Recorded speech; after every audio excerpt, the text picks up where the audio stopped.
Gangs wielding machetes are feared to have killed hundreds of people in Nigeria in what appear to be reprisal attacks. It's thought the victims were Christians murdered in revenge for sectarian clashes in January, which left 300 people dead, most of them Muslims.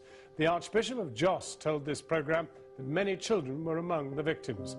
Last night's attack happened in the volatile Plateau state when armed Islamists struck 3 villages near the regional capital, Jos.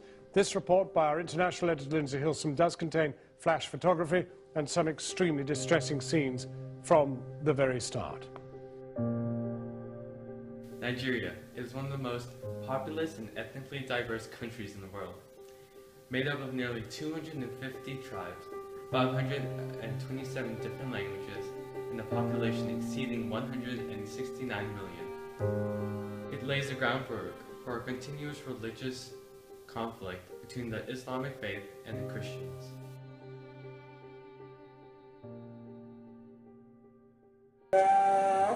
Nigeria has a long history of ethnic and religious conflict.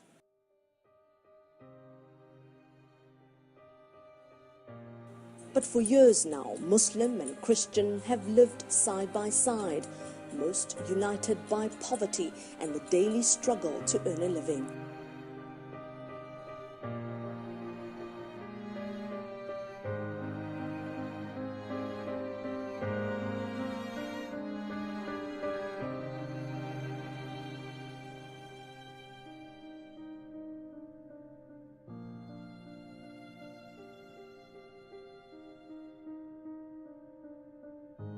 The resentment towards Muslims in general is growing, Fajr tells me, as violence escalates in the name of Islam. If they are a really genuine, true Muslim people, they cannot do those things.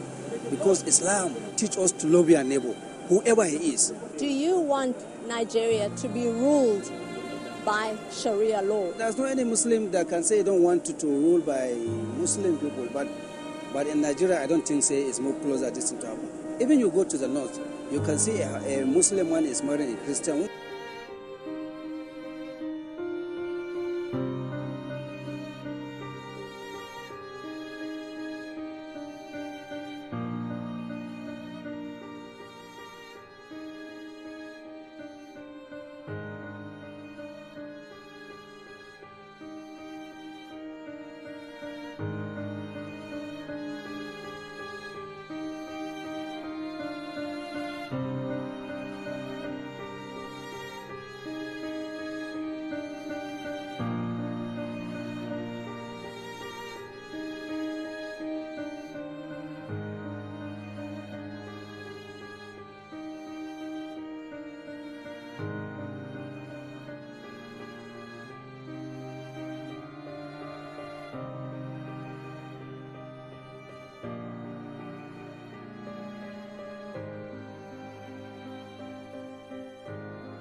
You are obviously a passionate defender of your country. You are a person who calls for transparency and honesty and best practices.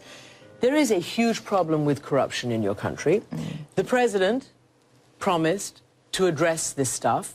And the latest is that an ally of his, a former governor who was convicted of stealing millions of dollars, has been pardoned, embezzling $55 million in public funds. Now, the U.S. calls that a setback for the fight against corruption. I mean, how do you answer that?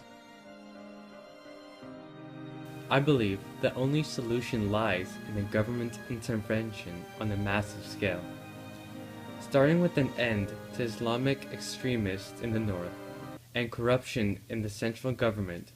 Nigeria will return to a more stable and prosperous country as it has been before.